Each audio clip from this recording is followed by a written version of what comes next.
the early hour of a man's life.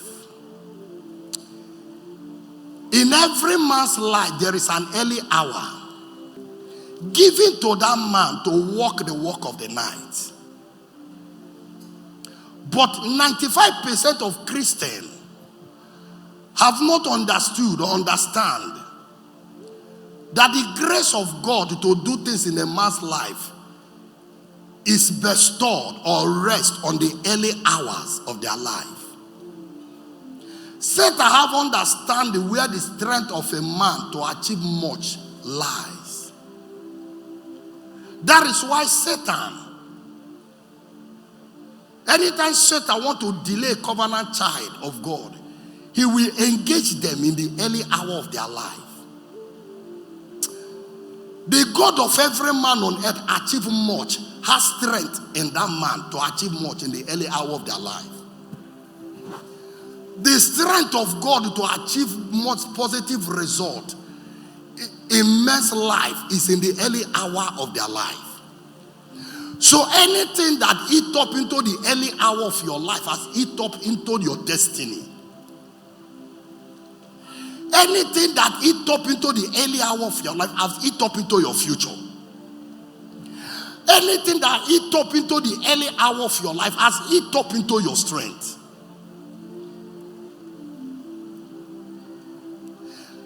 Because there is a particular strength God depends in a man to achieve some certain things for that man. That strength is bestowed or rest on in the early hour of that man's life.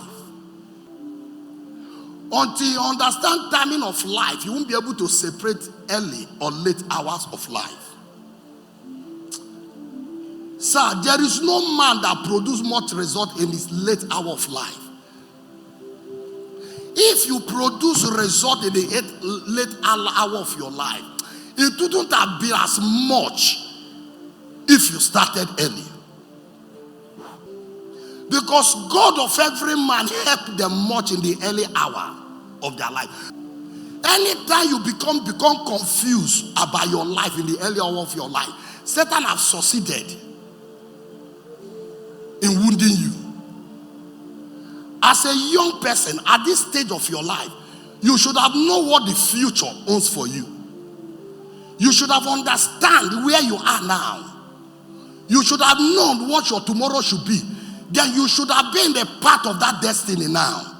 If you are still struggling to find out what your life should look, or you are still looking for a prophet at this point of your life to tell you your life, sir, that means you have been wounded. If it's now you want to find out your future, Satan has already wounded you. The Bible says, for everything under the calendar of the heaven on earth, it is being controlled by time and season. Ecclesiastes 3 verse 1. To everything. He said to everything. There is a season. There is a season. A time for every purpose under the heaven. Time for purpose under heaven. Child of God. And sometimes ability to understand the time is where the strength lies. Is where the vision lies. Ability to understand that the time is now is where the strength lies. Tomorrow might come, but tomorrow might be late.